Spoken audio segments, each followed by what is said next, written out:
I always say that bald guys have the best beards. I'm glad I seen that go live because it moves. Really like you start losing it up here, and then it goes everywhere else. All right, Jake, go ahead. All right.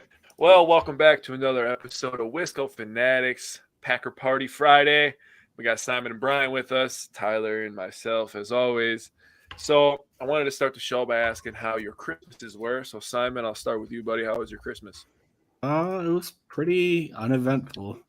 Kind of just stayed at home and watched football all day.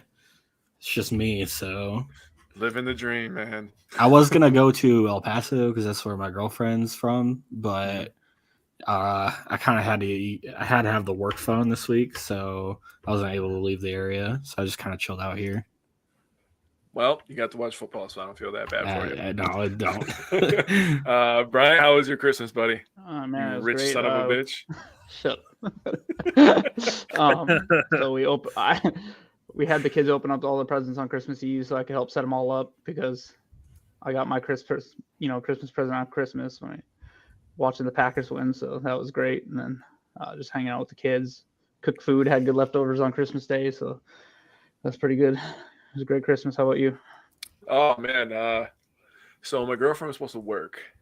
But then they told her, like, nah, it's not that busy. You stay home. So I was like, oh, my God, I don't have to watch the baby during the game. This is amazing. I love my daughter. Don't everybody take this wrong way. So I got to watch the whole Packer game uninterrupted.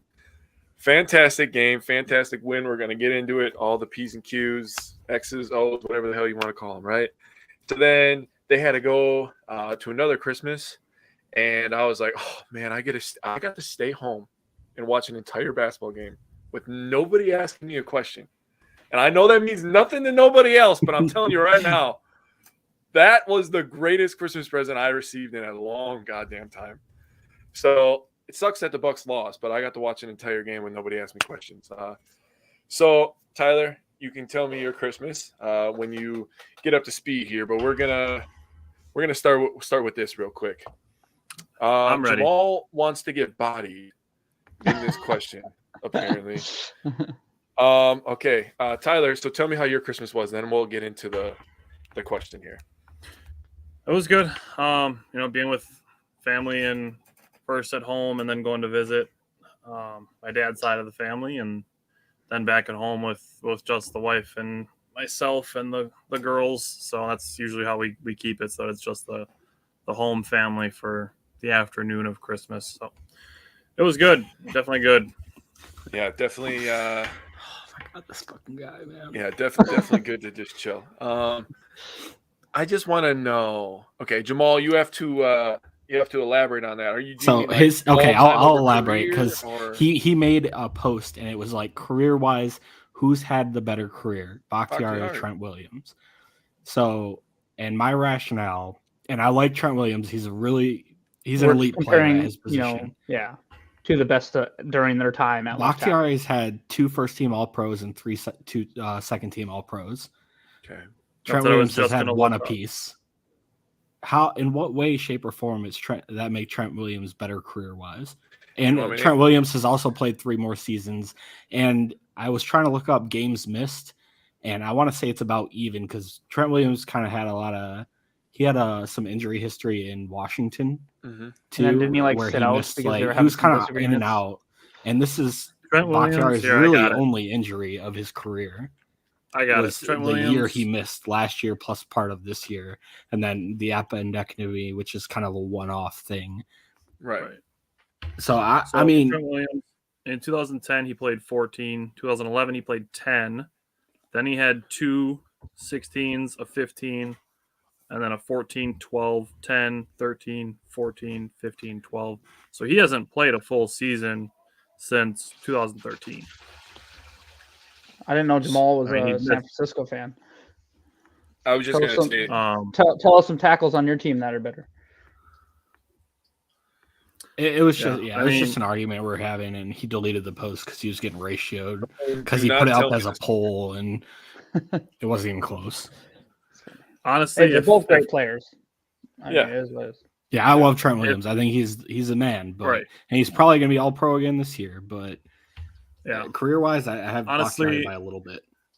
What a lame son of a bitch. I was a big fan of the 49ers in January 2016. Because the only thing Bears fans have to root for is the Packers losing. Let's exactly, man. So the thing with David Bakhtiari, honestly, I think he would have been a Pro Bowler had he played week 3 through week 17 healthy. And I think that was one of my bold predictions too.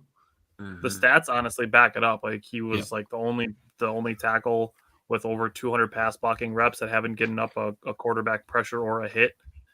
Like, but hey, I mean, it's a interesting question to ask as long as you're not just like being a troll about it. So I mean, you know, if it's a serious question, like definitely willing to answer it and talk about it. So I'm not taking you serious yet. I'm not falling for it. No, I'm not falling for it, bro. I've seen your post. I ain't doing that. Doreen, you can watch us and the Bucks at the same time if you want. Put the Bucks on the TV. You could put us on YouTube or on Facebook on the phone. You could do it. I believe in you. I believe in you too. So, all right, Jake. We're gonna start with this. We're gonna start with this question. Yeah, I got you. So, how do you guys feel about kicking the field goal to go up 6? You know, with the time remaining and everything, with that explosive offense over there. I understand that the defense was playing really good in the second half, but Simon, again, I'll start with you. That just seems to be how my eyes are working today. So, Simon, I'm going to start with you, buddy. Yeah, I mean, I didn't love it at the time. I thought they should have went for it on 4th. Or I didn't love the A.J. Dillon run either, but I get what they were trying to do, make them waste the timeout. But I would at least love to see them get the first. To be honest, I kind of wish they went for it. It worked out obviously in our favor, but that Miami offense is just so good. Waddle's a beast, man. His route running is super good. He's got great hands. I thought they were going to go down and fucking score on us, to be honest. Oh, wow. No confidence at all. All right, Bryant, tell us your thoughts, buddy. Yeah, so I know I kind of, obviously during the game we're talking, I kind of showed displeasure for the whole sequence, and I'll go through what my issue was. We had him in a really good spot, right, when it was 2nd and 2, and they purposely took that penalty. We let them take it. We cannot let them take it. Even Matt commented, he's like, yeah, we talked about not accepting it because we're in the advantageous position there, right? 2nd and 2 is better for us and worse for them than 1st and 10 is for us, because now they got to try. We have 2 plays to have them waste timeouts instead of then. So that could be 5 plays if we get that first down rather than the 3 that we allowed them to give to us. So first off, we need to deny that penalty because it was gamesmanship. Smart by Miami, not great by Matt LaFleur to accept it. And Matt LaFleur actually did that same thing a few years ago, or tried to. I can't remember if the other team accepted it or not. Next, okay. I'm okay with.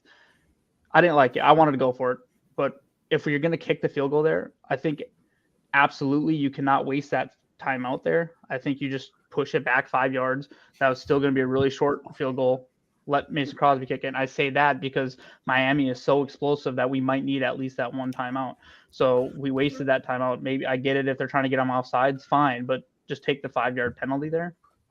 The other thing is by kicking the field goal, we put Miami in the position where they have to go for it and they have to score. If they score, we lose. If we go for it and we miss it and we're only up by 3, Miami might not be trying to go all the way to the end zone, or once they get into field goal position, they might be a little more conservative. And like Simon said, they're so explosive that they could score at any minute. So I don't know. I thought it put us in a tough position. Obviously, it turned out well. Obviously, our defense in the second half, which we'll get to in more, was playing outstanding. But I thought it just put us in a weird situation. So I think I would have liked to see it. First of all, I would have liked to see us not take that penalty and made them have us on 2nd and 2, and then hopefully you can get lucky and be 3rd and 1, right? And even make them waste another timeout. So, but it worked out. I think we should go for it there. So I'll be honest. I have yelled at the TV so many times, take the points, that I'm like, I'm okay with it. And, we've been in so many situations this season where the defense has kind of let us down, where the defense is turning into last year's defense in the sense where, like, they're not great against yardage, but they're getting better against points, and they're causing turnovers, in my opinion. I mean, yeah, they give up the long touchdown, but the trends over the last couple of weeks, the defense has been very, very stingy, not giving up a ton of points. So I like the idea of trusting the defense, make them drive the whole field. You put Tua in a tough position, like, oh, okay, I got to go down and get 6. I can't get a field goal. Like, I got to go get a touchdown. So I actually liked it. I'm okay with it. Be aggressive. Put the ball in the hands of the defense to go win you the game, and they did. And that's just going to instill confidence in them, which obviously we're going to need going forward, especially this week. We're playing a very, very explosive Minnesota Vikings offense. Yes, we all hate them, but we can still give them credit. They're very explosive. I mean, they're basically explosive because of number 18. Number 33 is still in there a little bit, but number 18 is the explosiveness on that team, right? So, I liked it, and I hope the defense still comes out with a chip. I mean, the last couple of weeks, Jair's been talking crazy. I mean, he talked about getting 7 interceptions against Baker, and then now he was talking about week 1 was a fluke. So, I mean, his interview after the game was golden. So, whatever, man. The confidence is flowing in Green Bay, so I love it. Tyler, I don't know how you feel, buddy. So I just kind of want to build off of what Brian said, where he said, if we kick the field goal and they go and score, we lose. If we go for it on 4th down and don't score, then they go down and score and we still lose. Or they also can kick a field goal and then we go into overtime. So to me, it decreased the amount of chances that Miami would have to win the game outright or send it to overtime. And it also increased the Packers' odds of winning by forcing them to have to go the entire length of the field in 2 minutes with no timeouts and touchdown or bust. Whereas if you can get them into a 3rd down, 4th down situation before they even cross the 50, like 1 incomplete pass and they're done. Yeah, so, I mean, that's a long way to have to go. And it's not like they're going to pick up, a 45-yard pass without it coming yards after the catch. There's nothing about Tua's arm that scared me that they're going to oh, shoot, they're going to throw it downfield and they're going to pick up 45 yards in one play by airing it out. Yeah, I think the yak is the scariest part of that. But like I said, I don't think we should ever have been in that position because I think if we decline that penalty on 2nd and 2, there's a real good chance Miami never sees the ball again. Or if they see it, it's maybe with 10 seconds left. Well, all right. So you mentioned too potentially being in 3rd and 1 in an ideal scenario. What happens if they stop the run on us then? Then we're kicking a field goal that's 10 yards farther back. Or you're going for it on 4th and what would probably be a half a yard or so. A yard. It could be 4th and 2. You don't know. I mean, chances of getting 2 yards running up the middle, not laterally, with AJ Dillon and Aaron Jones. But I get it. We've seen it stop though. Even in this game, it was literally stopped. It was literally stopped in. It was stopped in this game. And then Watson had to make a crazy catch on 4th down because Rodgers was a little late with the throw, in my opinion. Yeah. So I mean. There's all this moving factors. There's ifs and buts, whatever we want, right? So and it's just like I said, I want to play the devil's advocate in every scenario, just because there are multiple ways of looking at this. Not just that, Brian, I'm not saying that your point is wrong or my point is wrong, but if somebody only sees it from one of our points of view, and then has a really strong feeling that Matt LaFleur is stupid and should be fired because he made the decision to kick the field goal or he made the decision to go for it on 4th down, but not realizing that there is context and things behind the scenes and then ripples of each potential decision that can affect the rest of the game. Mm-hmm. So I think it's important to give those other perspectives. What are you looking at, Simon? I'll send you in chat. Oh boy. Okay. Stink face. All right. So get right into it. Bryant has our number 1 star for the game. Yes, and our number 1 star is actually Mason Crosby. So I know we've all pretty much talked about the fact that it's probably last year for Mason Crosby. You can see it in his leg, even pre-game warm-ups of the games we've been to. He hasn't been hitting much from past 50, but from 50 and closer, he's been lights out. The big thing is he broke the record for all-time leading our Iron Man record, or whatever you want to say, for the Packers, past Brett Favre. Another thing, so he obviously broke the record for the most all-time leading scorer, but he's I don't think anyone's ever going to break it, to be honest. He's 843 points ahead of Longwell. And to put that in perspective, Longwell career points was 1,054. So he's 200 shy of doubling up of the next person. So, and then on the game, he went 4 for 4 on field goals with a long of 46. We all seen the 46-yarder just squeak in, but hey, all that matters is it went in between the uprights, right? And gave us – that was right before half. I think that was the field goal right before half, and that was a big field goal, really, because then, we get the ball again. It's 2020, and we don't look back from there. So I was looking at something the other day while I was thinking about Crosby, it being his last year. He's also 12th in most points all time by any player in the NFL. 12th all time? 12th. And wow. he's only 16 behind 11 and 43 behind 10. Damn, he could be top 10? That's pretty lit. I'm not gonna lie. I would have never thought of Mason Crosby. Because I was like, man, he's been playing a long time, and he might get 11. If he might, we'd have to make a deep playoff run for him to get top 10. But yeah, I was like top 12 all time, because I was listening to that Rodgers thing that he did where he's talking about Mason Crosby, and he's like one of the best kickers of all time. And I was like, I wonder where like he rates all time points. Top 12, baby. And that's in the NFL? Yeah, NFL all time. Where's he at amongst kickers? Well, kickers are the score. Oh yeah, probably that's 11 of the top 11. Yeah. Probably top 12. Well, being the Mason Crosby is 12 as a kicker, yes, I would say you're right, bud. Well, George Blanda's in the top 10, and he did it all. So there's some older kicker and the quarterback and the coach and the water boy and the ground crew. 88 hot dogs and drink beer at halftime. That's that might sneak his way into the Packers. I think he'll for sure be in the Packers Hall of Fame. Yeah. So. He'll probably end up in the NFL Hall of Fame if he's that high ranked.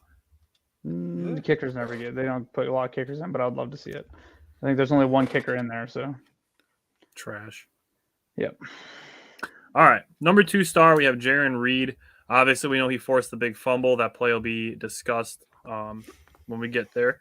He had 4 tackles as well, and had a sack in addition to the forced fumble. So Jarran Reed was our number 2. I've seen a lot of people saying that it was his best game as a Packer, and I don't think you can disagree that it was his best game as a Packer. So, all right, Simon has our number 3 star. So our number 3 star was it's Allen Lazard. I think he had kind of a quietish game in the receiving yards, nothing super spectacular, but he made a couple really great plays this game. He had a 5 for 61. He had a 42-yard bomb. Beautiful. I believe in the first quarter or second quarter. Second quarter. And he also made some really key blocks, and I'm sure someone else will cover the one we're all thinking about. Yep. David, we'll get there. It's on my list. Should have pulled the video for that one. All right. That way Jake you can bring up the fine. All right. Well, there was a couple people to consider, but one person stood out, and his name is Marcedes Lewis. 2 catches, 32 yards, a touchdown. So his 2 catches, he had a 1-yard touchdown on 4th down, by the way. Yep. And he had a 31-yard pass that I have more. I'm going to cover that play. I have more when I talk about that, but it's like the one thing that really sticks out to me when I think about Marcedes Lewis, Rodgers talks about it on Pat McAfee. Everybody talks about it, right? All the players. His leadership and his blocking ability, they're unmeasurable and they're irreplaceable. So when Rodgers talked on McAfee this week, he talked that there's been 3 players that when they talk, the whole locker room listens.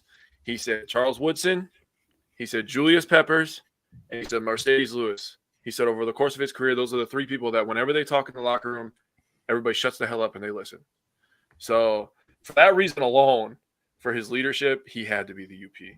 Plus that throw, he gave us a vintage Rodgers moment. So I'll love him forever now. So did you see? I think it was this week too. He went on like the Colin Cowherd show, or he went on one show and he basically defended Aaron Rodgers too, and said that a lot of that you seeing is just crazy about him or whatever, and talked about how he expects greatness because he is great. So I love Marcedes Lewis. Like I said, even if we don't, and I've said this several times, if he doesn't come back as a player next year, I want him on the staff because he's just such a great human and a great teammate. and leader. So and he knows the game. Like you talk about guys that know their role, like Mercedes Lewis embodies that. I think he could start a whole season at right tackle and not be the 32nd ranked right tackle in the league. He would be higher than that. That's how good of a blocker he is. It's insane. I think he did an interview. I can't remember who it was this week or last week. I was watching it, and he was talking about how his he kind of had to adjust to being not really that pass catching guy anymore, and that's kind of what helped him be in this game as long as he has. Mm-hmm. And he's kind of found that role and became great at it. So he's been a wonderful addition to this team over the last few years, and you know, I love that Green Bay really kind of embraces those guys that like know their roles, and it just works out well. So I'm going to use this to transition into it. I'm just going to bring this up as my first play. My dad also brought up, so I'm going to talk first about the Allen Lazard block that sprung Aaron Jones for an 18-yard run on 1st and 20. So after a penalty, I almost said the Badgers because that's the last football game I talked about. Packers get backed up into a 1st and 20, and they run off tackle with Aaron Jones. Allen Lazard blocks one guy into two other guys, takes out three guys with one block, and he counts them out. He counts them 1, 2, 3, lets them know about it, and then he gets a $10,000 fine today. So it's a really annoying thing that he got that. What bothered me more almost was that somebody pointed this out to me on Twitter that he got almost the same exact fine that Mac Jones got for diving at Eli Apple's knees. Insane. Yeah. That's honestly what bothered me more about it, was that basically by the dollar amount that you fined them, you essentially said that those plays had the same infraction. Yeah, they hold the same value. I hear you. I agree.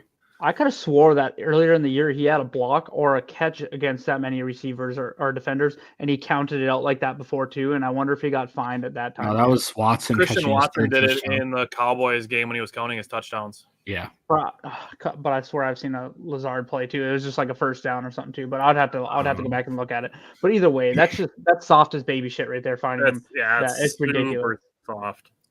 Yeah. Right. I don't understand how it's not like a penalty or anything, and they just fine him for it. Like, how do you go back after the fact that it happened and then count it as a fine? I just don't understand. He hurt their feelings, Simon. He hurt their feelings, so he had to make the Dolphins players' feelings feel better. So that's why. I don't know how you can block three dudes with one block, have it clean, and then like not even like get in their faces about it, and like. Yeah, he was like 10 yards away. Any sort of no celebration. And then it's like, this is why people call it the no fun league. Yeah. Insane. So he took out a DB, a linebacker, and a D lineman. He took out every position group that you could take out. Allen Lazard is a 3-level scorer out here. I think if he turned the other way, then it wouldn't have been a fine. It was just because he was facing them. Like taunting. Boo-hoo. Stupid. Yeah, but then you let players get in each other's face and yell all sorts of words at each other, and the refs just be like, "Oh, chill out." We don't hear nothing about that after that, right? Yeah, no counting though. Yeah, don't count. Yeah, Jones didn't get it for his Lynch move. That's true. That was directed at the players. Like the Watson counting for his 3 touchdowns, like he's counting that to himself. He's not doing it. He wasn't doing it directed at a DB or anything, but. Yeah, the Jones one I could have seen, I guess. That's a good point. The other play that stood out to me on the offense was the Mercedes Lewis touchdown that Jake mentioned. The thing that stood out to me on this play, aside from scoring the touchdown, is the fact there were 4 tight ends on the field on this play. And A.J. Dillon. That's a lot of beef. You're a yard and a half away from the end zone, and you bring in 4 tight ends and A.J. Dillon. What is Miami thinking you're going to do? Like, there's no way they're passing out of this situation. And if they're passing to Mercedes Lewis, that's awesome. They bring Tyler Davis across the formation from Rodgers' left to right, and then they snap the ball as Davis is going to the right. Then they play action to Dillon on the left, and DeGuara is lined up as the fullback. So there's one outside linebacker left on the outside edge, and he sticks with DeGuara. Mercedes Lewis is just wide open all by himself. So, yeah, I still think the four tight ends on the field is what stood out to me most from that play, just because we wondered why they were carrying 4 tight ends in the beginning of the season. We're like, is that really? They're going to carry 4 tight ends? And there you go. There's a package where it worked, a goal line set, and they scored a touchdown off of it. So that kind of answers that. I know Jake, why don't you talk about another Mercedes Lewis play? Go ahead. Brian, what did you want to say, buddy? Go ahead. I was just going to say, I know this is backtracking a little bit, but this is where I'd love to see them. They showed that play, right, Tyler, on that, if we were to go for it on that 4th down or even on the 3rd down later in the game, show that exact same set and then do a run out of it or something like that if they have a different play call out of it. Oh, yeah. Because that's where I'd love to see them set that up and use it in the same game. Because they might run it again against, say, the Vikings or someone else and do something different out of it. But if you run it again against Miami, for sure, it's fresh in their mind. Like, okay, we got to watch Mercedes and we got to watch all this. And if you run a different play out of that, I want to see them. And they do that sometimes where they, do the same formation, run a completely different play. I should say they do it a lot, but I would have loved to see that later in the game. And I'm sure there's scenarios too where it's, Mercedes Lewis is the first read for Rodgers. And if he's open, like he's the guy you throw it to because he's already in the end zone. Or if you're running that play on like a short yardage situation, that guy's already passed the 1st down. The second read is probably DeGuara, who's going to be running like right at the goal line or right at the sticks. And then the third read is probably A.J. Dillon, who would be coming out of the backfield after the play action fake. Yeah. So to your point, yes, there's certainly like more than one way to run that play and still succeed. So, all right, Jake, go ahead. All right. I'm just going to say real quick, my favorite part about that play is a little bit old school football, man. That's all I'm going to say about that. So moving on. A lot of beef. Oh, my God. So much beef. I'm surprised the damn stadium didn't tilt. Jesus Christ. This play sponsored by Oscar Mayer. So deep pass to Lewis, man. Holy cow. So I'm going to start by talking about what Rodgers talked about this play on Pat McAfee, right? Because he was asked specifically about this throw. And McAfee goes, what a throw by Rodgers. His energy, he's just infectious, and he's just going crazy. And Rodgers just chuckles, because, I've made the throw about 1.5 times in my life, right? So he's talking about the play, and they gave Mercedes Lewis, who is talked about as the slowest guy on the team, receiver, all the time. And actually on this play, he hit 17 miles per hour. I saw that on Next Gen Stats. I was like, there's no way this gigantic human was moving 17 miles per hour because that is terrifying. Is he like 250 pounds? Dude, he's huge.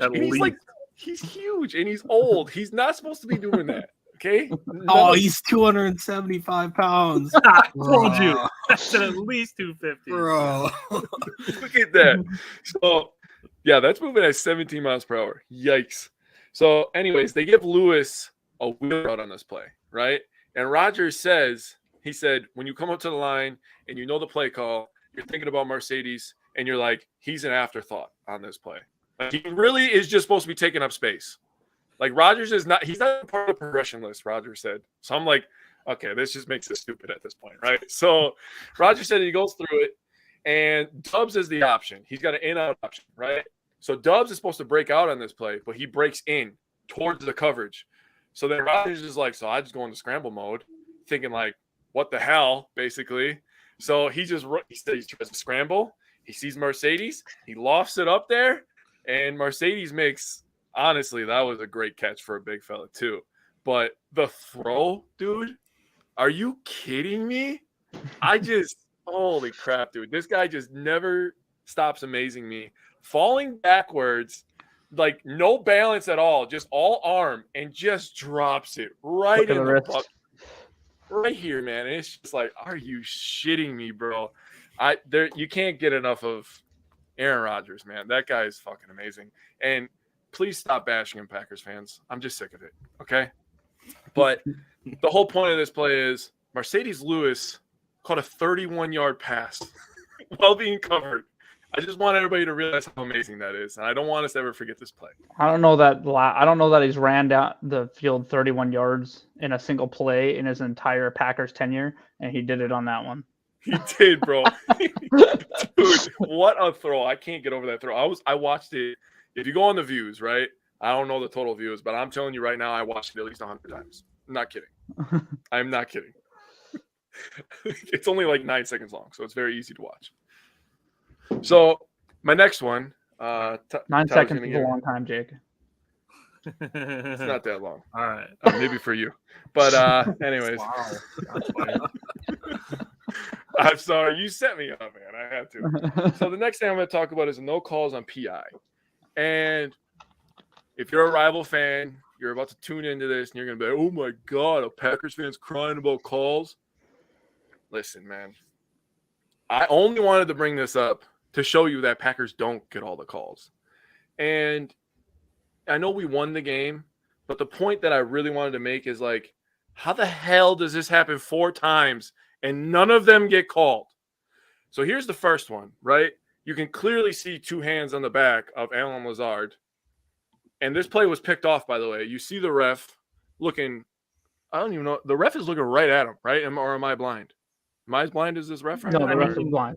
He's looking at Lazard, in my opinion. He's looking right at him. So people are going to be like, oh, but he's got white gloves on. It blends in with the jersey. No. You can I see don't the want to arms hear expanded. Say there's 2 white pipes also connecting the players. The only reason I said that is because somebody told me that. He's got white gloves on. It blends in with the jersey. I'm like, Jesus Christ. You people will come up with anything, I swear to God. So anyways, let's go to the next one here. Okay. You can clearly see that he is grabbing Lazard's jersey. That is clear as day. I mean, it's literally separating from his pads. I mean, Allen Lazard caught this pass because another perfect pass from Aaron Rodgers, who, by the way, I believe him now that his thumb is feeling better. I don't know about you guys, but he threw some nice passes in this game, even with the hurt knee that he had. But yeah, this was the second one. I'm okay. So this one, oh my God. What's your explanation for this one, since he's not wearing white gloves? I'm just wondering. There's no explanation that can be made. Do you say that he's attempting to look at the ball? Yeah, how is he looking at the ball? He's looking forward. I mean, I know his eyes are going back because you can see that, but like, he didn't turn his head at all. Didn't make no effort. He literally looks like he's falling down. He looks like he's getting dragged by Dubs right now. And if you played the video on this one, I think he holds his arm a little bit too, and you see Dubs try to reach out with one arm. Yeah, I know. He reached on the wrist a little bit. Like if Dobbs were to if Dobbs is going to try to lift his wrist over here, like he's not going to be able to because 27's arm is in his way. Yeah, honestly, if I was Dubs or somebody like that, like after a few, I would have just like tried to fall over. Like, dude, these guys are grabbing all day. Could have at least got illegal contact or something. Speaking of illegal contact, yeah, this is my favorite one. This is the worst one for sure. Look at where the ball is. How the fuck? And excuse my French. How the fuck do you not call this? And this is the second week in a row. Yep. Second week in a row. Same area of the end zone too. Yep. By the way, same player on the Packers. It's because it's not the Christian corner. That's why. Exactly. That's fair. True. It happened in the left corner. Yeah. He was just giving him a Christmas hug. That's it. So the ref thought he was being nice, and he's like, "So this is the friendly." So my point is, how the hell does that happen 4 times and none of them are called? I just want to know. It's not rhetorical. Any haters can come in here and tell me what they think, because I am honestly interested in what you think. I think this will be something Christian Watson will actually learn to going forward in his career. Like next time he'll stop and he'll try to go back through the player there, I think, and then draw even more contact and maybe take the call. But he's just trying to make the play and the guy's clearly holding him. You know what I mean? Like it's insane. So. My girlfriend told me to bring down the passion. She could hear me in the bedroom. Or you were talking about white pipes and you just get excited. Oh, okay. We're going. Oh, that's the episode we're going with now, Brian. Okay, boy. You said it on me. I didn't say it. Tyler said it. I've seen Simon's face as soon as you said I was gonna say something else. You guys are sick. Yeah, you're so right. we want to thank Bruce Irons on Twitter for these Yeah. screenshots. He's definitely the one that took the time to highlight the points at which these took place. So we want to make sure we give him credit for that.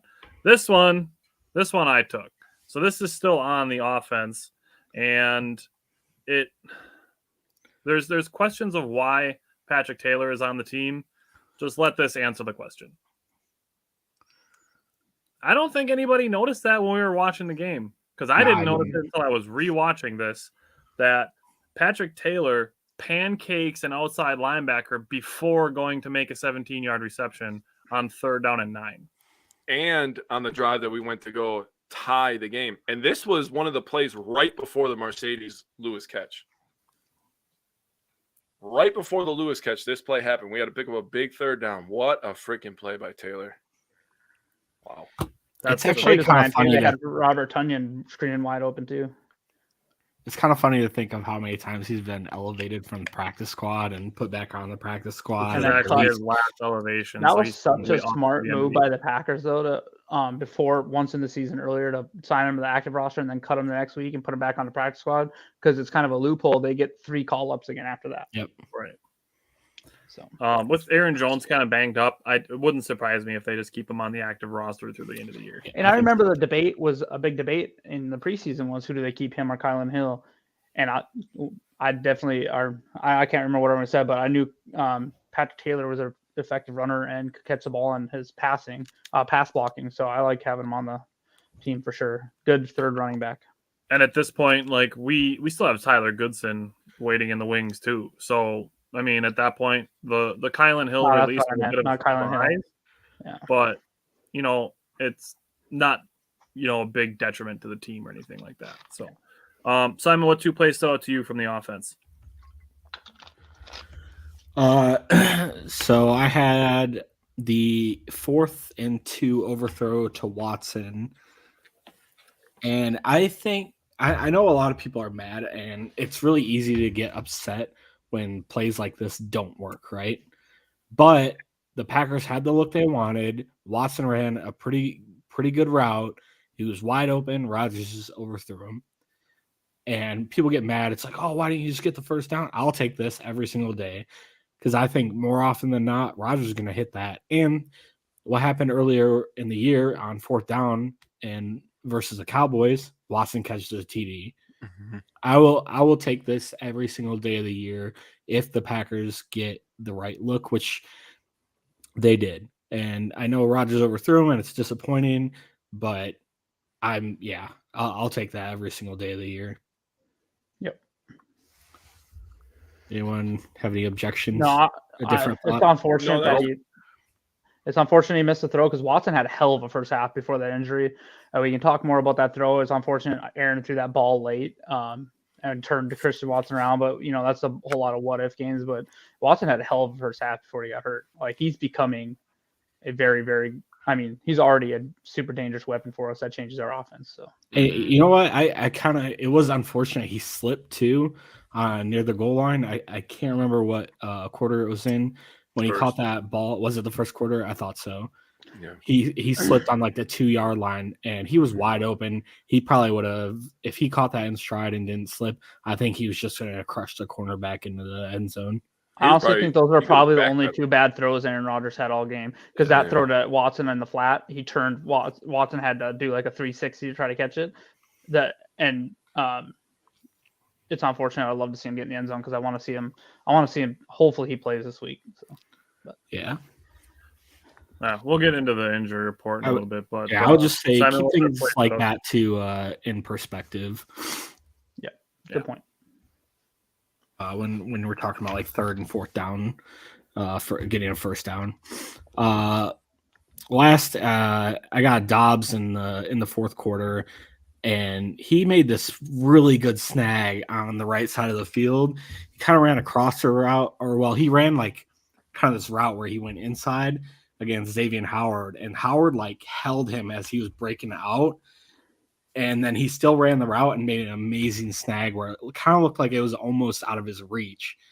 And it was just it was really, I'm pretty sure it was third down. Yeah, he caught that with his hands too. It was a sick snag.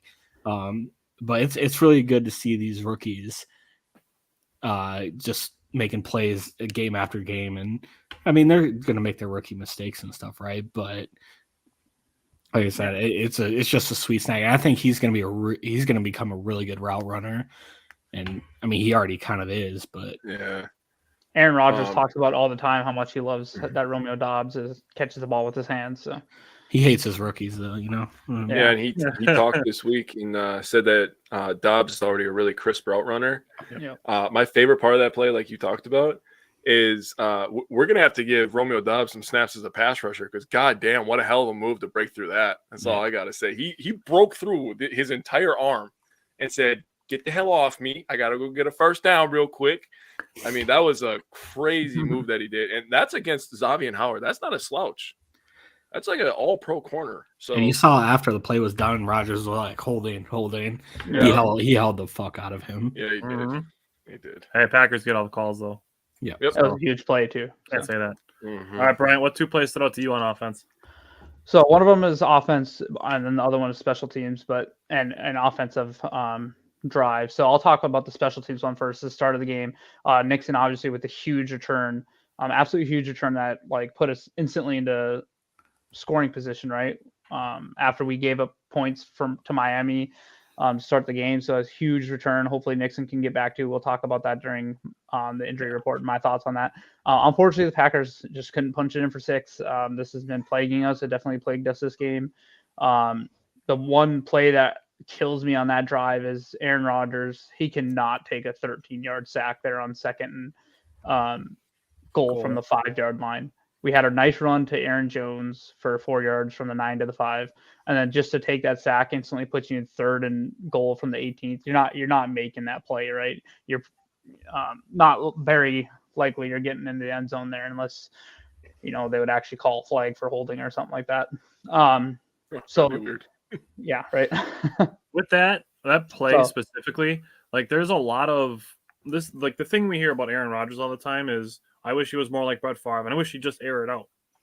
But Aaron Rodgers is very methodical about taking care of the ball and, like, in those situations, throwing the ball out of bounds or just throwing it out of the back of the end zone. So here's a perfect example of when that doesn't happen, of how it can actually hurt you, outside of him just chucking the ball up for a jump ball or whatever. Whereas if he throws it out the back of the end zone or out of bounds, you're looking at 3rd and goal from the 5, not 3rd and goal from the 18. And people were sharing screenshots, and I've seen it too, and I've watched a replay or whatever of Randall Cobb open. He was open for about a split second before that person was in Aaron's face. That's where I want him to see him do like one of those sidearm throws where he just throws it at Cobb's feet and just gets rid of it, like, and live to, for another down, and then run a play like that for tight end play or whatever like that. But once you get into 3rd and 8. Goal from the 18th, it's pretty much a wash. But the other thing I want to say about that return is what happened after, Miami went up 10-3. They didn't want to kick to Nixon, so they tried to squib. He kind of muffed it or whatever he did with it, and we got the ball starting at like our own 46 or whatever it was. So because of the first return, we started the ball essentially at midfield, the next drive at midfield, and we tied the game in that drive, right? So I'm pretty sure anyway. Yeah, think about 10-10 after that. That's crazy that return put that kind of field position. I looked away for a second. I thought he tried to like surprise onside kick us. I did too. I didn't see it until the replay. I was like, what the heck just happened? Yeah. So, yeah. And then the second play I want to talk about was sorry. Just the Allen Lazard catch. So the Allen Lazard catch, that was an absolute like drop in the bucket throw by Aaron Rodgers. We already seen that Lazard was getting held at it. One thing you don't see on the play is, this is Mercedes Lewis again. The Dolphins actually blitz. They brought 5. Lewis takes the linebacker that blitz and completely pushes them onto the play by 5 yards. Like he's on the one hash, and Aaron Rodgers is on the other hash, and the guy couldn't even get close to him. And then the 5 offensive linemen held up against the other 4. I mean, they were pushing, but then he just drops that ball. Just an absolutely perfect throw. That's some Aaron Rodgers vintage throws right there. So. Yeah, I didn't even think about it until you brought it up, but the 4th down one or the 3rd down one to Watson in the red zone, and then the 4th and 2. Your point about those being like the only 2 bad throws that he made. I didn't think about it, but I think I agree with you on that. All right. So switching to the defense, 2 plays that stood out to me. One is Rasul Douglas has had like a really, really up and down season. He had an up and down game in this game, just on the fact that he gave up a couple catches. Then he had one really good sideline defense of Tyreek Hill that that helped stall a Dolphins drive. Then he was part of the Jalen Waddle touchdown, which is going to get talked about. But then he gets the game-ending interception. So really up and down game for Rasul Douglas. What gets kind of lost in this shuffle is that the Dolphins had, I think it was a 3rd and 12 or a 3rd and 14, but they tried to set up a wide receiver screen, and Rasul Douglas absolutely blows it up. And it's not the first time that he's done that this season. So Rasul Douglas, for the flack that he catches for, the games where he gives up touchdowns, which he has, like there's no denying that, he is very good at diagnosing plays. He really is, especially when it comes to these screen plays. And honestly, the Packers as a whole are actually pretty good at diagnosing these behind the line of scrimmage plays. Like we saw with Kingsley Enagbare last week, like diagnosing the tight end screen. And just, things like that with Preston Smith is another good example of diagnosing these types of plays and breaking them up before they can even get started. So I wanted to give Rasul Douglas credit for that. And then the other one I wanted to bring up was the Devondre Campbell interception. So the ball is snapped and Tua drops back. Both middle linebackers, Devondre Campbell and Quay Walker, drop back into coverage. Raheem Mostert goes to split basically between the hash marks. Tua absolutely staring him down. Meanwhile, the entire time, Devondre Campbell's eyes are locked on Tua's. So Tua's thinking he's going to split the 2 linebackers for the Packers. Devondre Campbell is reading it the whole time. As soon as the ball leaves Tua's hands, Devondre Campbell jumps it, grabs it, catches it with his hands, and, it just continued the momentum for the Packers. So I wanted to give Devondre Campbell credit, not only for making the interception, but also for reading the play the whole way by having eyes on Tua and where Tua was looking to go with the ball. I think on that play, if I'm not mistaken, Miami put someone in motion. Devondre told, I think, Quay Walker or something to cover them, knowing he was going to have to come help on Mostert or anything. And yes, that's when he slid over. They actually motioned Mostert over to Tua's right, kind of like behind the tight end, like the Packers do when they're going to use like an extra receiver or tight end to block. They kind of line them up between the tackle and the tight end. Like that's where Mostert came from. And then he was going to run up the right hash mark. And that's where Tua was trying to go with the ball. So yes, that's a good call out as well. All right, Jake, what 2 plays stood out to you on defense? So my first one happened after Rodgers took that shitty. Oh no, this was a different shitty sack. I thought Brian was going to bring up that other shitty sack that Rodgers took, where we punted it and they got the ball at like midfield after the flag on Wilson after the punt. I don't know if you guys remember that. It was like a 5-yard penalty. They got it like the 41. Yeah. It was like the end of the first half. So after they got the ball, they did a nice 8-yard run, 2-minute warning, right? So they're at 2nd and 2, 2-minute warning. It's a lot of 2s going on here. And they had 1 timeout. Miami is up 20-10 at this point. So right now what they're thinking is like, Green Bay's getting the ball at half. If we go get a field goal, that's going to make things really, really tough. So this is like a really, really massive play. So don't forget after this play that Watson makes a big catch on 4th down to get us a field goal. But before any of that happens, Jarran Reed, by the way, who his stat line is a mouthful. 6 total tackles, 4 solo, 2 quarterback hits, a sack, a forced fumble, and a fumble recovery, which he got on this play. He just stands the right tackle up, waits for Mostert, who, God damn it couldn't happen against a better person because he killed us and we had to hear about it for freaking years. I swear to God, we're still hearing about that. Still, yeah, I was like, still. Stands him up, waits for Mostert to come through the hole and just punches it. And then when the ball's on the ground, he palms it like a boss and stands up. And I'm like, go, you big son of a bitch. It was awesome. You guys should definitely watch a game with me. If we live stream a game, dude, people are going to think some weird things about me because I can't scream and shit. You don't understand. It would not. Brian, me and you would be on the same wavelength, man. I'd just be yelling shit. I don't even know what I'm yelling sometimes. We're just Sometimes feeding I'm to like, each "This is other, and we probably probably not smash our computers or something. Like it's just But just a massive play because it got the Packers to get the game to a one possession game, which obviously we went and tied it up. We have hindsight, but got it to 13-20. So I thought that was a really massive play that kind of started a series of events, right? So I mentioned this series of events, and the thing that ended in this series of events, I picked the play that started it, in my opinion, and the play that ended it, in my opinion, is the Rasul Douglas interception.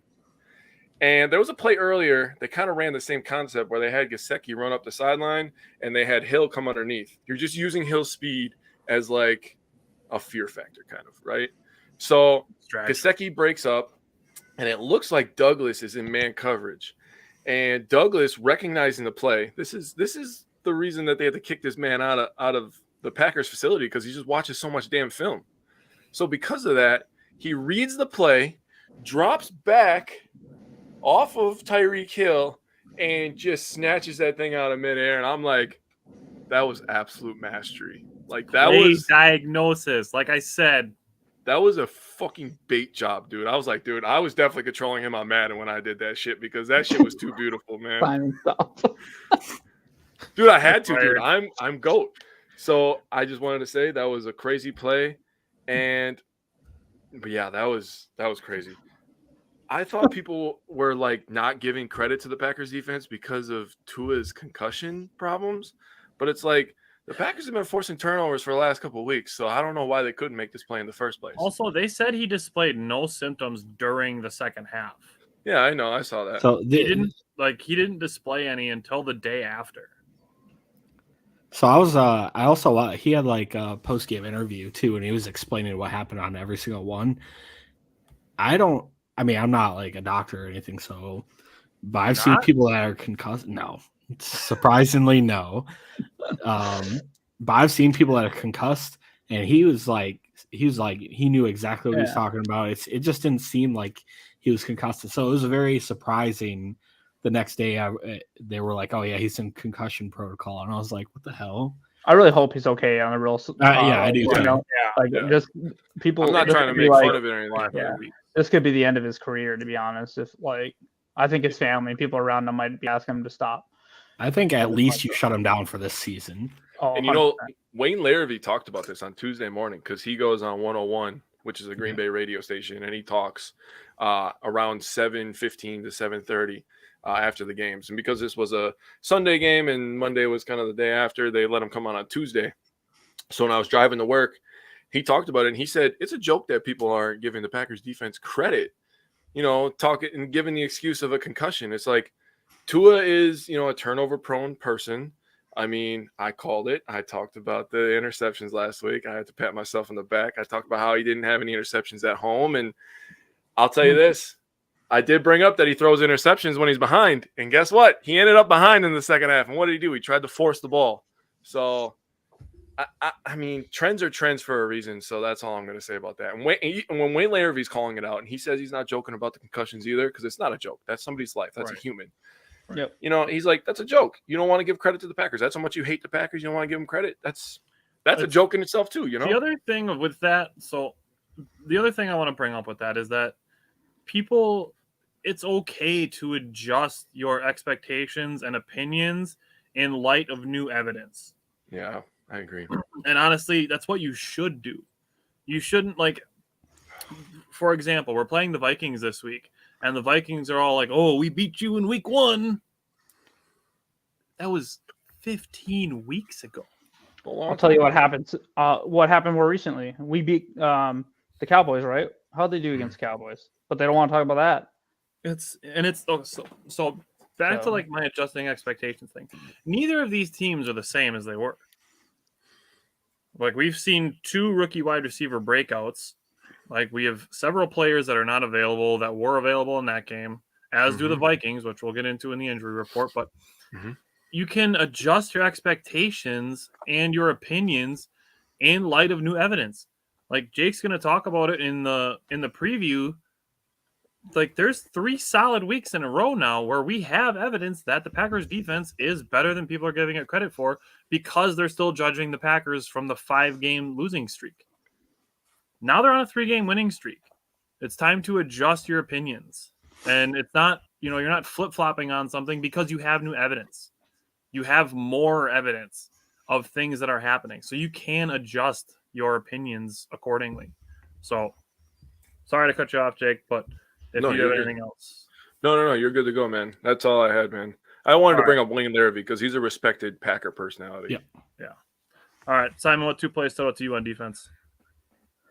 So this is kind of what we hit on most when we were talking about the preview last week, is giving up these big plays to Waddle and Hill. And it was disappointing to see in the first quarter to see Waddle take an 84-yarder to the house on their second drive. First play of the second drive. Yard pass. Huh? Crazy on like poor 17-yard pass. Yeah, it was kind of, I don't know. It was kind of disappointing to see kind of how it happened too. It was kind of like this play action screen off to the right, and we kind of rushed 5, and then Quay played the screen off the running back, and then Waddle kind of ran a crosser over, and it seemed like Douglas. And this is kind of where we were talking about like the highs and lows of Douglas. This was kind of a low for him. I'm not really sure what happened. It seemed like he just kind of misplayed it or something, but he was like behind the play all of a sudden. Like he came down to play Waddle, and he kind of just over pursued or something. It was really strange to watch. So Waddle obviously just runs straight past him, and then down the field, Jair Alexander making a half-ass tackle where I don't know what happened. He just like ran right by him. I don't even know if he touched him, to be honest. He did with his arm.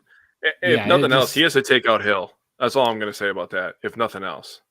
Because then Amos is going to have a shot at him. Like, you don't have to like level him or anything. Like all you got to do is either just trip him up, right? Or just get a hand on him to get him off balance, like he falls out of bounds. So it seemed like it was a very lazy play by the defense. And it was like, oh man, hopefully this is not how this game is going to go. Because it kind of seemed like that. I think at one point, Tua had like 10 passes for like 210 yards or something. Yeah. Or he's just dumping it down the field on us. So I would like to see that tighten up, especially, the Vikings are, and we'll talk about this when we get in the preview a little bit. The Vikings are no shortage of playmakers on offense as well. And yeah, we can't do that against 18 and company. Watch out. They got Irv Smith back this week. Watch out. Boy, I'm tired of hearing about Irv Smith. It's like the third year in a row I've heard about him. I never wanted to admit with Hawkinson, and now that he's on their team, now he's the best. To be fair, Simon, this is like over 50 years of hearing how dangerous the Vikings are. That's fair. To be fair. But they won the 1969 NFL championship, so. It's gay that they won that one. Could have been anybody else. Nice. All right.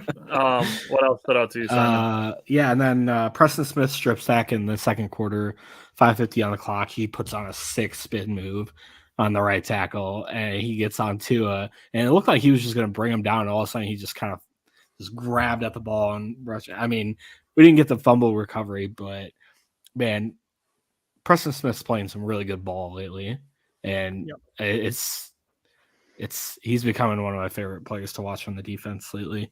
So it's been fun watching him. I still think the Packers kept the right Smith, in my opinion. Hindsight is always 20/20 on these things, right? I hate seeing Viking fans being like, "Thanks a lot, Packers, for giving us a better Smith." Okay, you're taking on a player that had a back injury for all of last year, and our cap hit on him was way too high for us to keep him. Mm-hmm. None of us had any idea that he'd be good as he is this year. And Zadarius Smith is playing some good ball. I'm not taking that away from him. He's playing some excellent ball. Mm-hmm. I think it worked out for us, though, as well. I think Preston Smith's playing some really good ball, too. And, we're paying part of Zadarius Smith's contract, but we were never going to pay a guy, $25 million on our cap. With Rashawn Gary waiting in the wings. And especially when he had an issue with what he was getting paid. He stepped away from the team. A whole lot of stuff happened. Like it was never going to work out that we brought him back. And there was that weird thing where he was supposed to go to the Ravens or whatever, and then he turned out. I don't know what the hell happened with that. Because he wanted to go to Minnesota just to. Yeah, I don't know. I mean, come at Green Bay like we did anything against him, like we disrespected him. Us as a fan base loved him, and still do. I hate that totally too. I hate when players leave a team and then they trash talk the team. Yeah, they trash it. I don't care what team you play for. It's very petty to come back after you're gone and start saying all this shit about the team that just paid you millions of dollars to play football there. And I get like there's serious stuff. Sure. Like if you played for John Gruden in the last 5 years, like, or if you paid for Urban Meyer. Yeah. Thank you. Yes. I knew that was going to be such a dumpster fire of a hire last year, too. Yeah. I was like, that's going to go down bad. Dude, Doug Peterson got ran out of Philly. He goes to Jacksonville, and they're going to win the division. What world we live in. Holy crap. Hey, Trevor Lawrence is... He's balling. Yeah, he's playing really well lately. No, ask a Bears fan. He's not better than Justin Fields in his 20 fumbles. Yeah. Okay. But fumbles don't matter, right, Simon? What's your play still up to you on defense? 20 fumbles don't matter, man. Okay, so not concerning. I'll say the Jair interception is the first one I chose, and that's just because the ball doesn't lie. This was immediately after the Aaron Rodgers. This is immediately after the Aaron Rodgers interception where Lazard just gets shoved in the back. This is the first play afterwards, so I love that. The other thing about it was a return. He had a great return all the way back up to the 14-yard line, which put us in field goal range, our scoring range. This is the second one. We didn't convert, with great starting position. But then I think my favorite part about the whole thing was just this post-game interview. I'm sure we've all seen it. But we shared it on the page. If you haven't seen it, you can go to the Wisco Fanatics Facebook page. It's on there. He's like, "Is he really overthrowing this? Oh snap!" He's like just his personality. Oh, he fast. Yeah, he fast. Like just his and I'll talk about this one. I'll talk about Joe Barry, but just his personality. Like I can't be more than happy to have a player like that on our team. He overthrew it. I caught it. Yeah. I run it over. I turn it over to my guys. I give the ball to a kid wearing number 23. Yeah. And I love it. So, I mean, everyone's like, oh, he's been burnt toast this year. Actually, when he's playing man-to-man, he's only given up like a 75% or 75 quarterback rating and whatnot. So, what was funny? He's still very good. I'll come back to it because I know you're going to bring it up when we get to Joe Barry. So yeah, you're going to bring up his comments. So the other thing I want to talk about was that horrendous fake punt. Like, what the hell were we doing? Just an absolute. This is probably one of the worst calls I can remember in a long, long time. Just an absolute terrible call from our own 20, and we were down a touchdown at that point, right? Only down a touchdown, and the plays to have Dallin Levitt on your fake to run it up the middle of a loaded box is just insane. So thank God on the fault. So the ensuing defensive hold. Do you guys know how many sacks we had for the game? 4? 3 or 4? 2 sacks. 2. Oh wow! And they both came on that drive following the fake punt.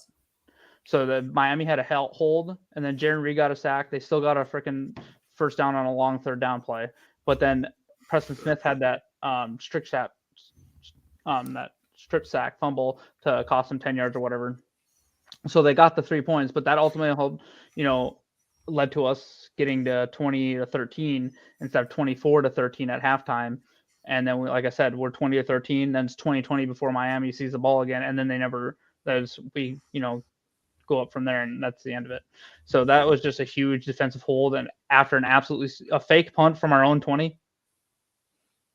For a 2-yard gain, too, you got to make 2 yards in a loaded box. If it was a half a yard, okay. But, I mean, he didn't make any yards. This is almost – do you remember that play where the Colts ran against, like, the Patriots where it was, like, just the center? That's what I felt like about this. Like, what are you doing? Like, I could not believe we did that because it could have cost us the game. If they would have gave him the option to run outside, he probably would have got the first down because a big man. They were lined up in, like, punt block formation. But – the fact that he went straight into all that manhood in there, I was like, what? The play was, dude. I just didn't understand that. I got that one, Simon. That one got me. Dude, sorry. You guys need to stop, okay? There was a lot of men. The fourth time you did it in this one show. This is the first time I reacted to it. I can't help that you guys are all perverts, okay? That's not my problem. But you should be better with your words, sir. You guys need to go to therapy. That's what I think. You're probably right, but I ain't going. That's I'm not changing my ways like that because you guys are sick. Yeah, that's it. I just thought that was a terrible call. So, last thing on the Dolphins game, I'll bring up Bernard's question. Do we think Rodgers looks bad by not having a 300-yard game yet? My opinion, I say no. Like, we went into this season expecting a lower yardage season from Rodgers. Like, I expected more touchdowns from Rodgers, but lower yardage because we were expecting to lean on the running game so heavily, and we knew coming into the season that the free agent wide receiver that we signed was Sammy Watkins, who was a blocking guy. And then we were going with Allen Lazard and 2 rookies and Randall Cobb. So we knew we were going in with inexperienced receivers and blocking receivers and, like I mentioned, 4 tight ends. So I don't think it makes Rodgers look bad. I just think we're getting into those later stages of his career where he's not going to be winning games entirely by himself, like he was during the Mike McCarthy days. So I don't think it makes him look bad. I kind of expected it. I mean, I thought he'd have a couple here and there, but I'm not saying that I'm disappointed in his play or anything. I don't know if you guys have thoughts or if you agree with me on that or not. I mean, it is. I don't really care about the 300 games. Rodgers has never been a monstrous volume quarterback where he's going to get 300 games on the regular. If you go back and look, he's been a very efficient passer for most of his career. And so he's never going to have like these 40, 50 yard pass attempt games on the regular. I will say, though, this is his worst average yards per attempt since like 2015 at only 6.8. So on that aspect, it's been balls that might go up too. Yeah, it's been. I'm not going to say Rodgers has been like super shitty this year, but it's been kind of a disappointing season. I will also say, though, this is the most drops he's had. This is going to overlap 2020 drops by probably a few this year. His receivers have dropped 28 balls, and that's a clip of 5.7%. Well, I don't know. To me, the numbers are deceiving. I just looked it up real quick. Tom Brady's had 9 games where he's thrown 270 plus yards this season. How has he looked? So it really is, you know what I mean? Like, I don't think Aaron Rodgers has never been the type of player that he's going to throw for 300 yards a bunch of games. He's just super efficient. So I don't think it necessarily looks bad. If you look at most of the games this season, like the Packers actually haven't been like down in a lot of games. Where it's like they need to climb back into the game by throwing the ball. Like, it hasn't happened a lot. The only game I can think of is the first week against Minnesota, maybe. Yeah, and that wasn't even his highest attempts this year. Yeah. The Jets game was bad. Yeah. And I mean, the Lions game was bad. But we weren't even behind that much. They were still within. But he still attempted 43 passes. Yeah. I think that was one of those weird games where, I don't know. It's like one of those weird things where Matt LaFleur always feels like he has to pass to come back when we're not going to be, we don't necessarily need to. You know what I mean? This is what I'll say. There's a lot of moving variables, right? The offensive line wasn't set for weeks. The receivers, we had rookies. One of our rookies was in and out of the lineup. Dubs was in and out of the lineup. We had receivers running the wrong routes. We had no idea what the hell the defense was doing. We had no idea if LaFleur was going to finish the season. We had no idea if Barry was going to finish the season. It's been a crazy fucking year, like point blank period. And having a guy like Aaron Rodgers at the helm that can kind of calm some things down, give some people some confidence. I don't care about yards. I never have. I never will. I never cared about yards when I was calling Devontae number 1 wide receiver. I still think Devontae is the number 1 wide receiver in the NFL. He just separates differently. That's just my opinion. He's always open. I'd still take Devontae over Julio Jones. I still take Devontae over Justin Jefferson right now. I'm not even fucking kidding. we've played 15 games this year. We don't have a single wide receiver that's played 15 games. The highest is Alan Lazard at 13. So it's just been, like you said, it's been constant shuffling. So you know what I mean? So I mean, 300-yard game, I don't care. I want touchdowns. I want wins. And Touchdowns, lately, we've been getting touchdowns. We've been getting wins. So that's all I give a shit about. All right. All right, Brian. Oh, you're not going to laugh at that one? You bastards? Which one? Fuck all you. I'm still mad. We love you. All right, Brian, give us the Packers-Vikings injury report. So I'll start with the Vikings. They'll be without their center, Garrett Bradbury, and they'll be out. And that's pretty much it. They have a defensive lineman, James Lynch, out, but he's only played 4 games this year. He's not really been with them. So, but the Packers have Nixon and Watson are questionable. Obviously, those are huge injuries for Green Bay to watch. Watson was limited today, so I'm hoping that he can go if he got through practice all right. Nixon, it'll be interesting because if they decide to only use him as a returner and say he's not going to play defense, then there's probably, since it was a muscle injury, they might be just not having him practice all week, let him rest because he's just going to return kicks for us. So a lot of stretching. He's been stretching the last couple of days and stuff. So, and the fact that they put him as questionable instead of doubtful is nice. It does make I don't want to get too much into the addition of Bo Melton, but we'll see what happens with that because I know you're going to talk about that, Tyler. So, but yeah, I'm hoping that Watson he literally changed our offense. So I'm hoping he can go in some capacity, even if it's as a decoy. And then Nixon, like I said, it'll be interesting if he can go or not. Watson did get in limited practice the last 2 days, so that gives me some encouragement that he was only limited today. They listed him as a non-participant the last 2 games. It was erroneously reported that he was going to practice on Thursday. He did not, but he was out there stretching with him. He did take his helmet with him. I did see that he was doing the after stretching portion that Nixon wasn't, that Watson was. And I'll say Watson didn't seem too concerned after the game. So so to your point, you kind of touched on it already. You brought up Bo Melton. Actually, we did a lot of draft prep this offseason, Jake and I did, and I'm sure going into 2023's draft, we'll get Simon and Brian's input on that as well. I had Bo Melton as my number 19 wide receiver in the draft. He ended up being a 7th-round pick to the Seattle Seahawks, and the Packers just snagged him off of here. And, maybe he's a guy who becomes a future practice squad player for the Packers, and they kind of just stash him and see what they have. In my opinion, he's on the same level as Samori Toure as a stick him out there, see what you got. Then maybe he turns into something in the future. That said, he did have a 9.22 RAS score. So very high, one of the highest in the draft. I've written down in my draft prep that he runs good routes, he high points the ball well, and with his 4.34 speed, he could be useful on special teams. So that's what I'm seeing from Bo Melton. Bryant, talk to me about the Packers running game. Okay, yeah. So for the running game, I really just think this kind of needs to carry us through the next 2 games, especially if Christian Watson doesn't play. Because like I said, I think if Christian Watson's out there, our ability to stretch the field, unless Bo Melton comes in and surprises, or we use some Toure, that dude can fly too. But anyway, sorry, I was reading that chat.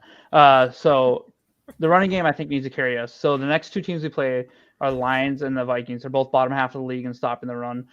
So I think we need to let both Aaron Jones, who's been solid all year, and A.J. Dillon, who's been a monster the last month or so, just take over these games, right? Teams don't want to tackle A.J. Dillon when it's going to be cold in Green Bay. I can tell you that right now. And Jones can break off a huge one at any time.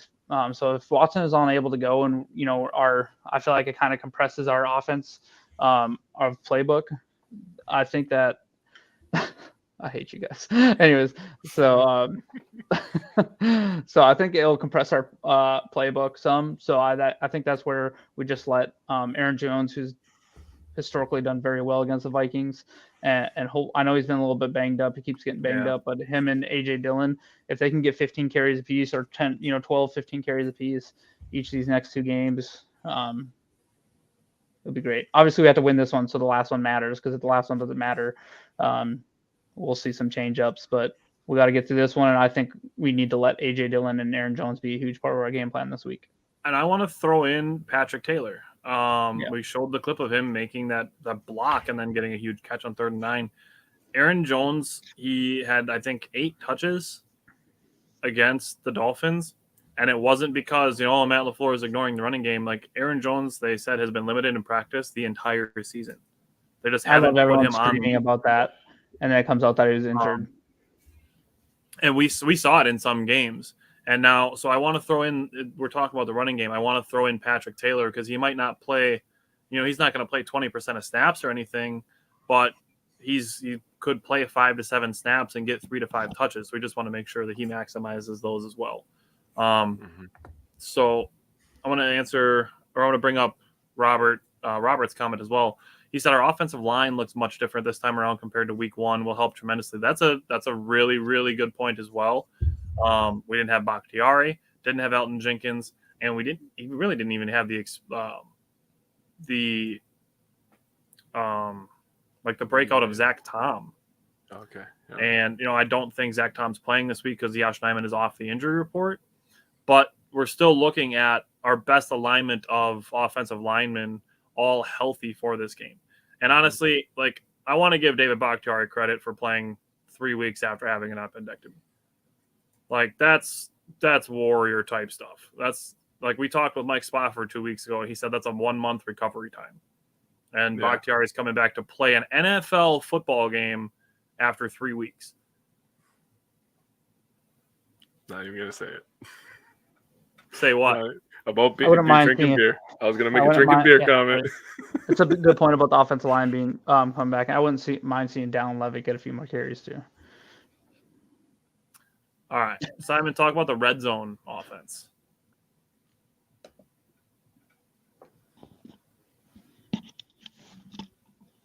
Can't hear him.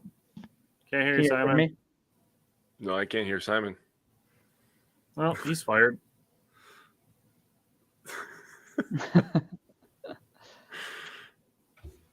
Can you hear me now?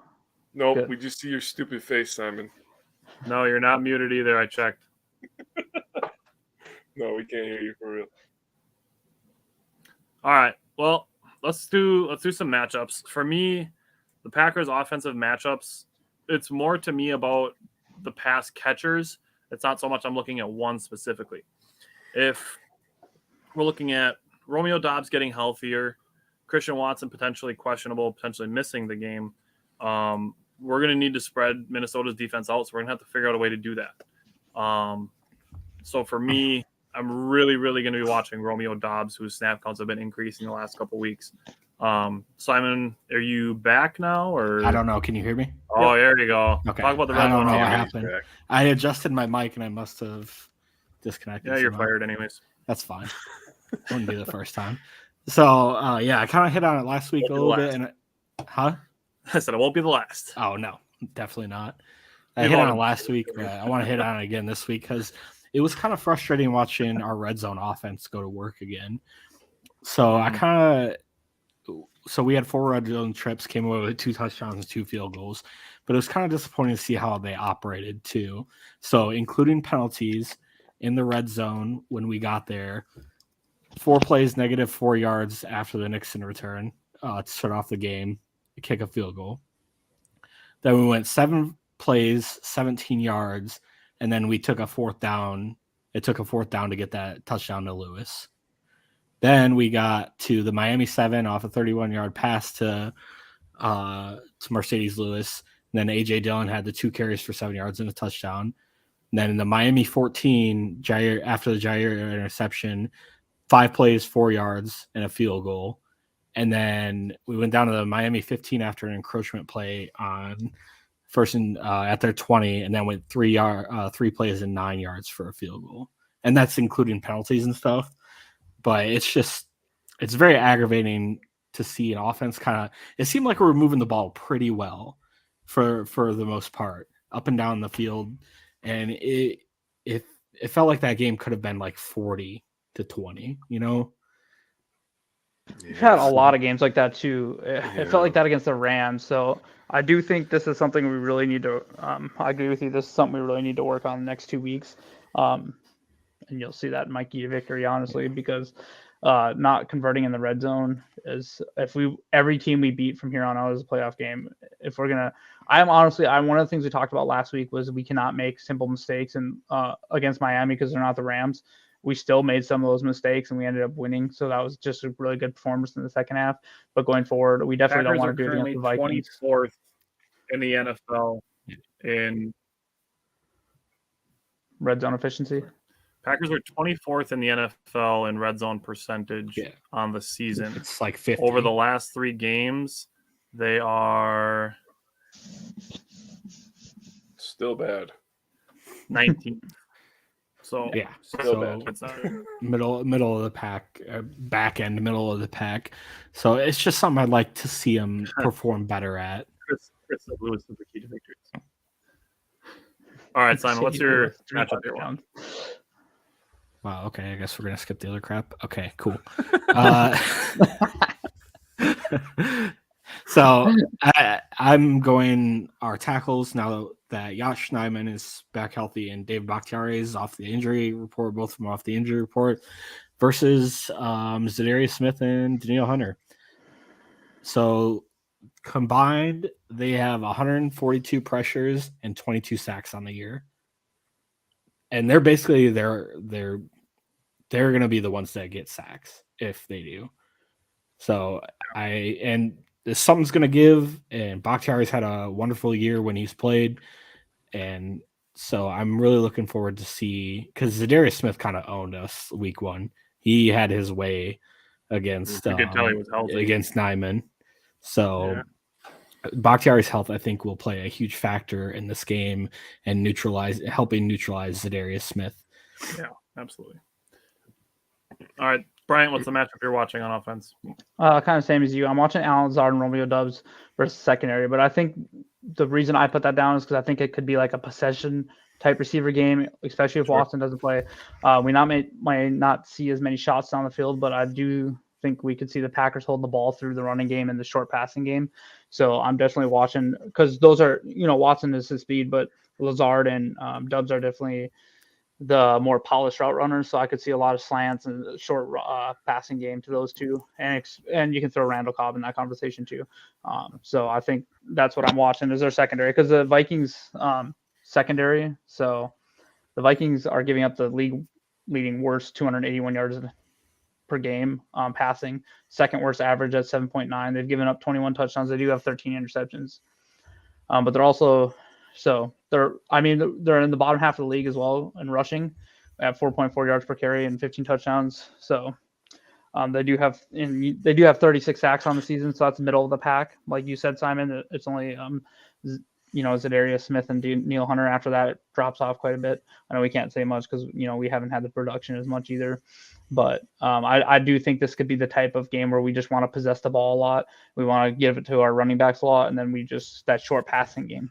So if we can get that short passing game going with the running game, I think the Vikings will have trouble getting back on the field. Just tiptoed all the way right around it. Jake, what's the matchup you're watching? I'm not hiding from it. I'm going to say it. It's going to be Watson versus the Vikings defense, and also versus the Nagy Packer fans that just all came out in full force week 1 and have still not given up on it. I'm still seeing comments, because he got banged up in the Miami game of him being injury prone and all this other bullshit. So I'm going redemption Watson versus the Vikings and the Nagy Packer fans. And good God, would I love nothing more than to stick it to those two specific groups of people. I'm with that. All right, Jake, I'm going to stay with you. Talk about the Packers' second half defense during their 3-game winning streak. Oh, man, you want to talk about a beautiful thing. Holy crap. So in the first half, this is totals. And before I even get into that's why I'm hoping Watson plays, LOL. I agree with you, Robert. I 100% agree with you. You can join me on the bus of telling people to suck it. So I thought, Simon, shut the hell up, or I'm going to mute you myself. Courtney says hi. So, okay, back on track. Simon, don't bother me. How did you even say anything? Your stupid laugh. I hear it.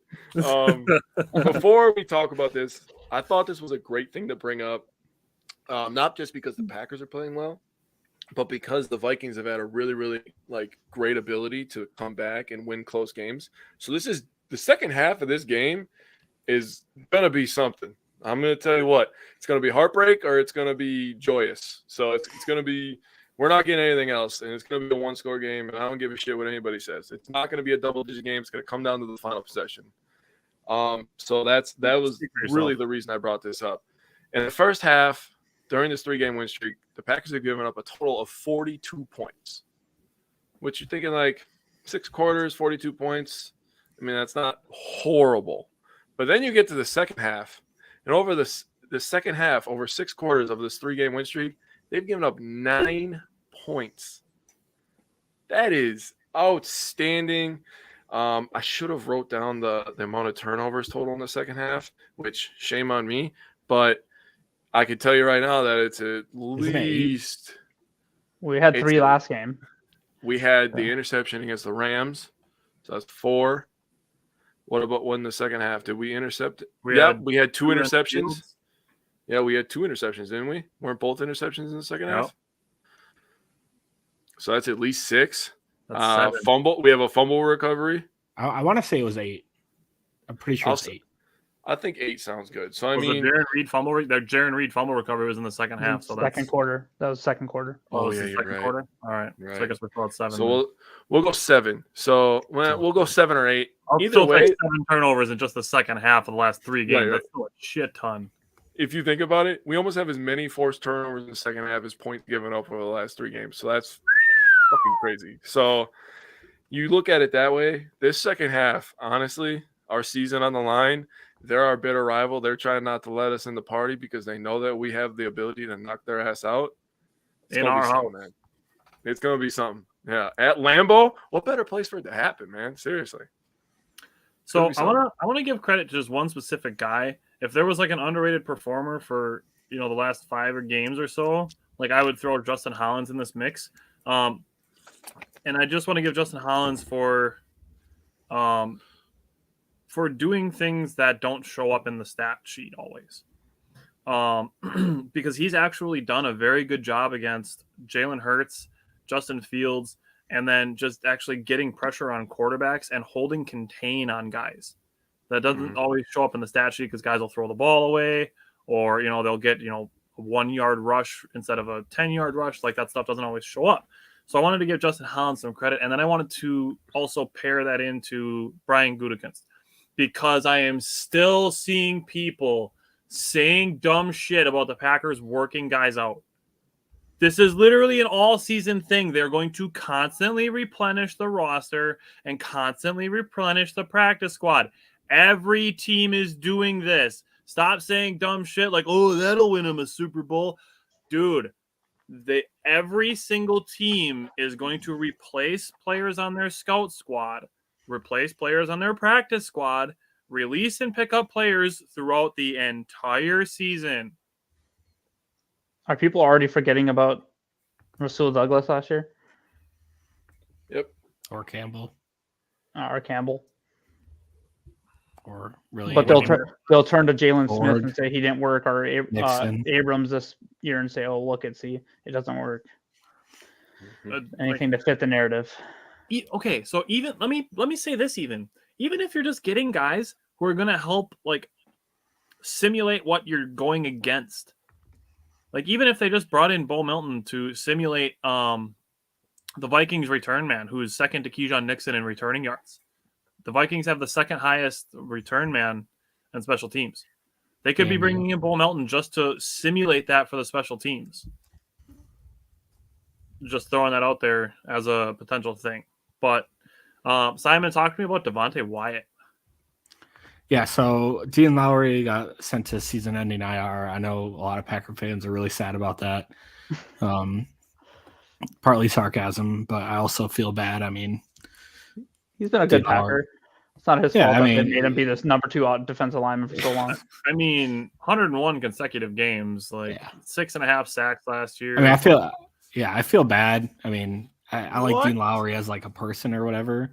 But Jeff, I know you're just kind of talking shit, but if you want to, please bet me money that Jefferson gets 200 yards and 3 touchdowns.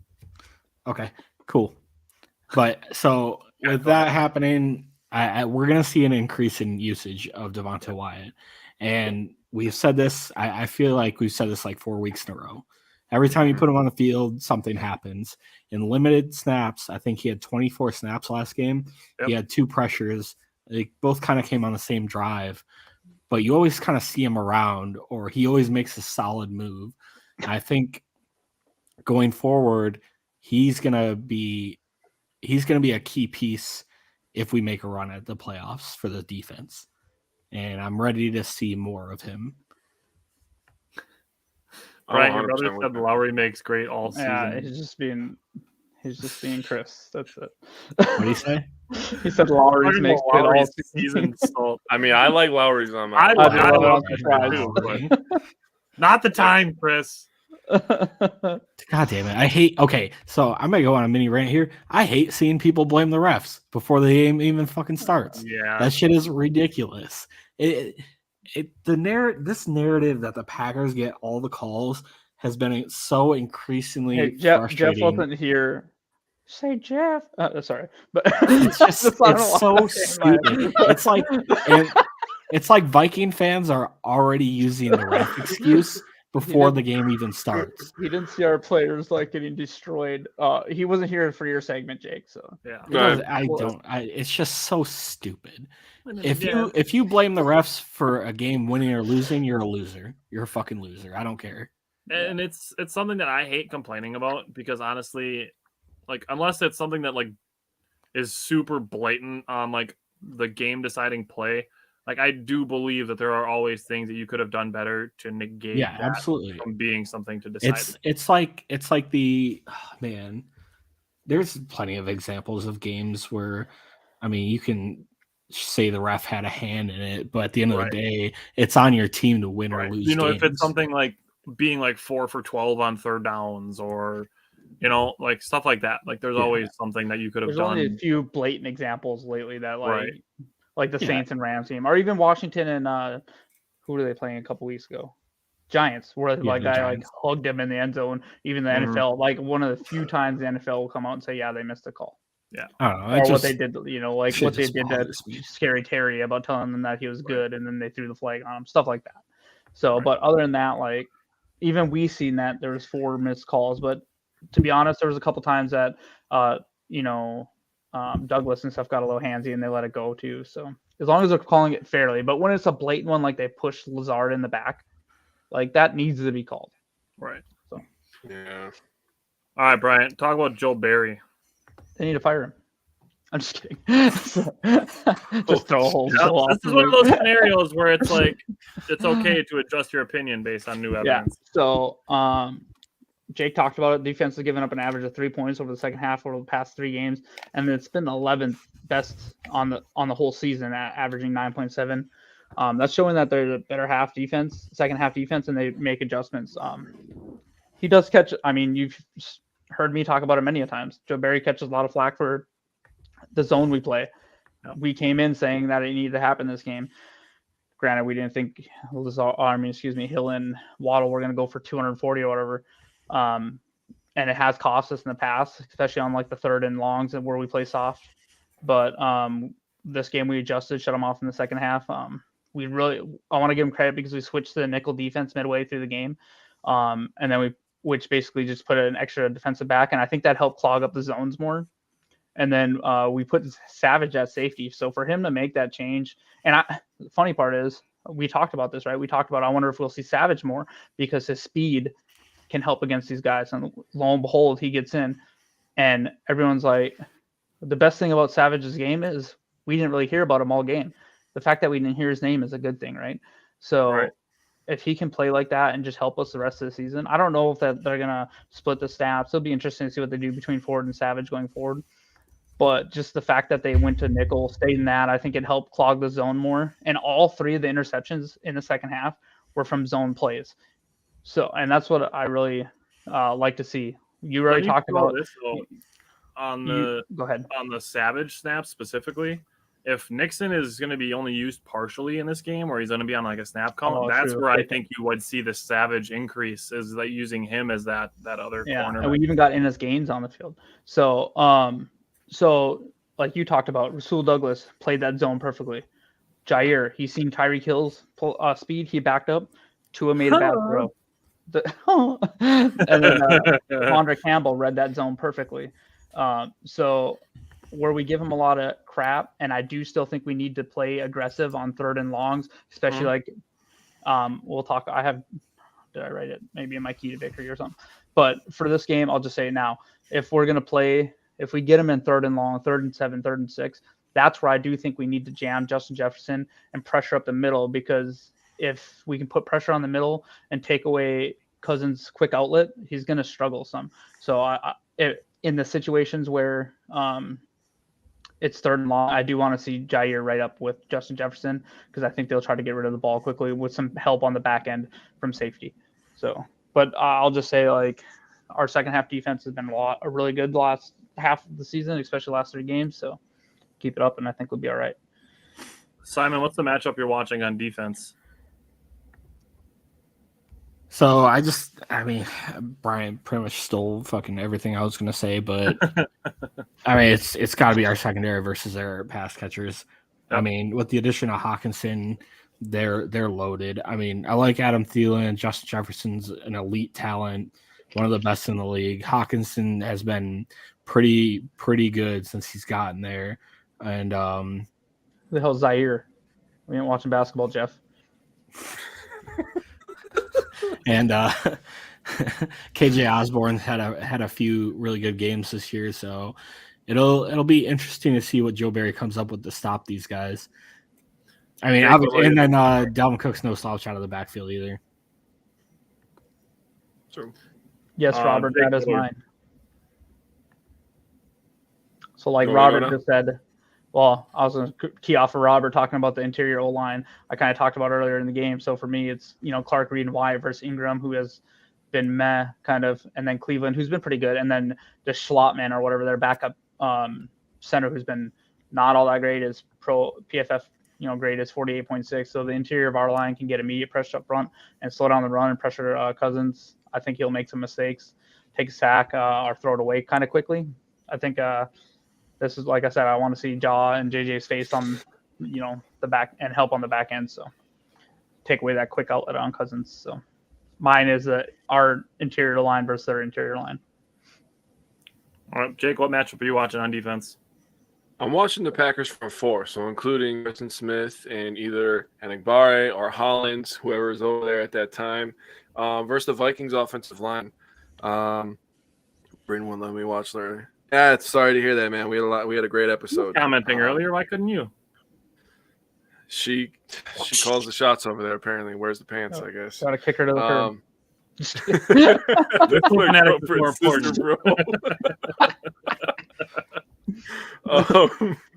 So, we faced some pretty, mobile quarterbacks, I'll say. A couple of the last guys are mobile quarterbacks. Fields is a running back. So we faced a running back and a couple of mobile quarterbacks last couple of weeks. And now we have a guy that drives a minivan and puts on fake chains. So I think we need a pressure up front. I agree with Bryant. I love your idea of using the double A gap blitz against them. Give them a taste of their own medicine. Let Quay Walker go get him.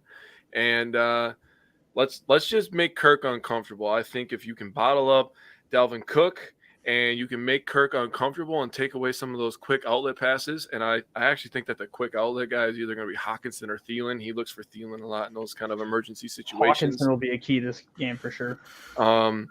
I think if you take that stuff away, and I understand that I'm just saying a lot of options, and it's definitely easier said than done, but I want the Packers to just fucking attack. I mean, you got nothing to lose, right? Backs against the wall. So let's just go get this shit. Let's be nasty up front, and Kenny Clark can win this game by himself. I'm just going to say that. Kenny Clark can win this game by himself. Another guy who can win this game by himself based on how he plays. And for me, it's Quay Walker.